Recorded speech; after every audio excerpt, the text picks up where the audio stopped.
a cabeça pensa onde, o chão, onde os pés pisam. É desse chão que pisa, que é a bacia do Rio Pardo, que nós hoje também trataremos, né? Também trataremos, porque é o território onde nós atuamos, seja as pessoas que moram, seja as pessoas que vivem, ou seja organizações, pesquisadores que atuam indiretamente nesta bacia. O que nós denominamos hoje de articulação da bacia do Rio Pardo, na verdade, é um resultado, e nós somos aqui, estamos com um legado, pois os gritos do Rio Pardo, ou desta bacia, elas não se iniciam recentemente. Podemos trazer aí o documentário Rio Pardo, um rio marcado para morrer, está no site do Observatório. Neste documentário, produzido por um jovem cineasta, discípulo de Glauber Rocha, de Vitória da Conquista, o cineasta, ele com a câmera nos braços e uma ideia na cabeça, começa a relatar e a gritar e denunciar, já nos inícios dos anos 90, e aí um marco onde nós temos que a barragem do Machado Mineiro, que por sinal é a foto da chamada que todos e todas receberam, vamos dizer que é aquilo que começa a expressar como este território, tradicionalmente, ele é ocupado por geraizeiros, quilombolas, camponeses, pescadores, marisqueiras, começa a ver no seu território uma mudança, né, em nome de um dito desenvolvimento, este território começa a sofrer impactos. E aí a barragem do Machado Mineiro, se ela foi construída para abastecer ou gerar energia, abastecer de água esta população desta região, hoje ela não gera energia nem para o distrito que ela está sediada em Águas Vermelhas. Mas isso quer dizer que os movimentos e os grupos não estavam atuando sobre esse território? Estavam, sim, até porque os conflitos eles foram sobrepostos, os projetos econômicos eles foram sendo desenvolvidos nesse território, e já na década de 90, a luta contra os monocultivos do eucalipto se aparecia como algo que já estava sendo expressado nesse vasto território, e a mineração, nos sucessivos tempos e governos, estes projetos cada vez mais foram ganhando corpo nesse território e, de certa forma, neste processo de desenvolvimento, entre aspas, ele gera conflitos. Mas também é um território de muita luta, né? Ali é um território de sabores, né? Entre os pequis, entre os peixes, entre os mariscos, entre as rapaduras, entre as cachaças, deliciosas cachaças. Ele também é um território de muitas lutas. Não podemos lembrar em 2000, nos inícios dos anos 2000, a Organização dos Trabalhadores e Trabalhadoras do Campo no impedimento da barragem Berizal. Podemos também aqui um povo de luta que nas finais da década de 90, a partir de suas articulações, já naquele momento existia povos e comunidades se encontrando nessa bacia, um encontro que a articulação sistematiza que em 2002, em Mamoeiro, tanto mineiros como baianos se encontraram para discutir a ação do eucalipto nesse território. E é também neste mesmo período que, de acordo com a pesquisa do companheiro Joaci, do seu estudo de pós-doutorado, 40 mil hectares de terra foram conquistados na parte média da bacia, onde o movimento Sem Terra, FETAG, etc., se organizaram e conquistaram. Mas também temos a RDS, né? Nós temos a RDS de Vargem Grande, né? Onde ali também você tem uma conquista, né, a RDS Nascente Jaraizeiras, né, que é Rio Pardo de Minas, Montezuma e Vargem Grande. Também fruto de mobilização dos trabalhadores e trabalhadoras do campo nesse processo. E no sul, se nós vamos ver na sua parte baixa da bacia, a própria reserva extrativista hoje, ali organizada pela Amex, é também uma conquista de mobilização social desses grupos organizados frente a esses projetos que, desde 1990, ele se atualiza, mas também ele aprofunda. E essa articulação, nesse sentido, chega em 2015 com esse acúmulo de experiências e de lutas e de legados, né?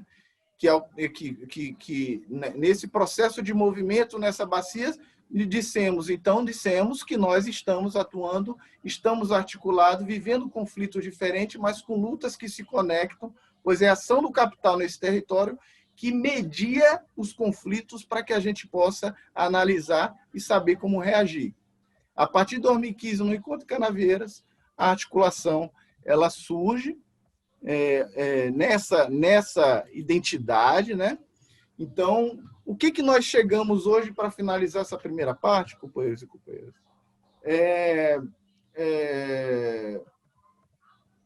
Onde nós chegamos e quem somos? Até um pouco para os companheiros, nossos panelistas, que não conseguem entender, né? E qual a nossa missão.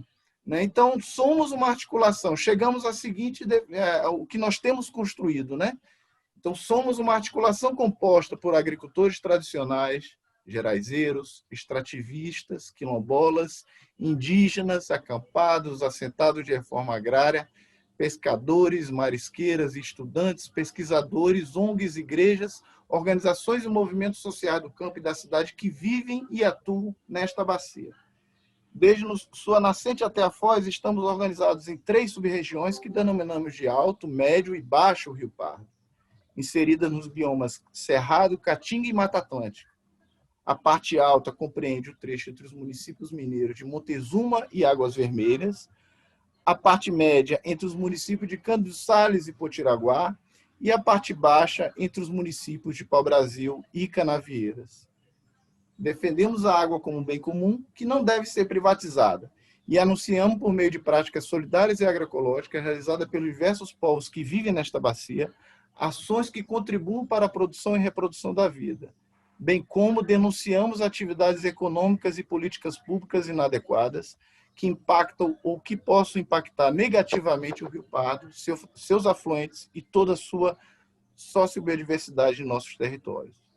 Nossa missão nisso é articular os grupos sociais populares no campo e na cidade, para defender a água e os bens de uso comuns na bacia do Rio Pardo. Para tanto, buscamos ampliar os parceiros e aliados, anunciando saberes e práticas do bem viver e denunciar a morte progressiva do rio, suas causas e suas consequências para a sociedade. Então, companheiros e companheiras, chegamos a essas definições, né, coletivas, no esforço coletivo, né, de comunidades e grupos que vivem nesta bacia, procurando entender, né, esta realidade, entender quem somos, mas entender e compreender também a ação dos inimigos deste processo, que historicamente, tanto ele né, operado e orquestrado por grandes empreendimentos econômicos, seja a carcinicultura, seja a mineração, seja o eucalipto, mas também um agente causador, que é o próprio Estado. O Estado, nos seus sucessivos governos.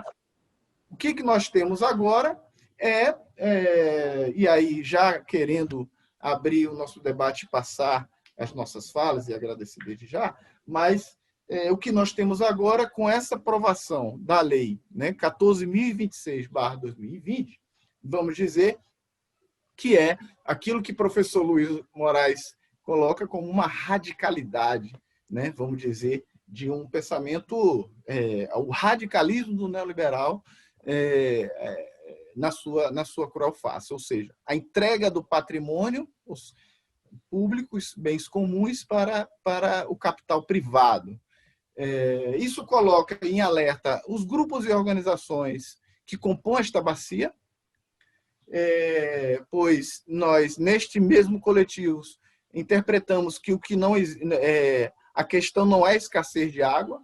Nossas águas da bacia, nossos territórios, eles estão sendo sequestrados por esses grupos econômicos existentes na bacia.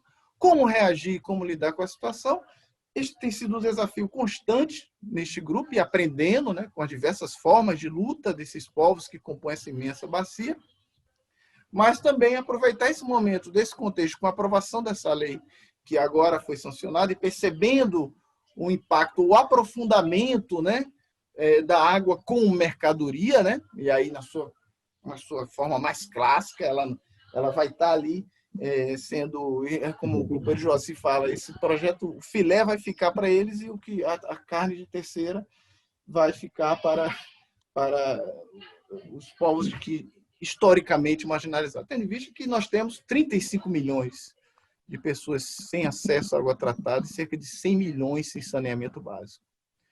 Então, em cima desse contexto, companheiros e companheiras, agradecer imensamente, né? E já passar a palavra. Nós teremos, foi um pouco o esforço aqui de sintetizar um pouco, trazer a história e trazer esse contexto. Me prolonguei até muito, porque essa missão que me foi dada, né? Eu teria 5 minutos, mas eu fiz aqui, no máximo, algo para a gente poder socializar um pouco o que nós pensamos, onde nós estamos, o que nós fazemos.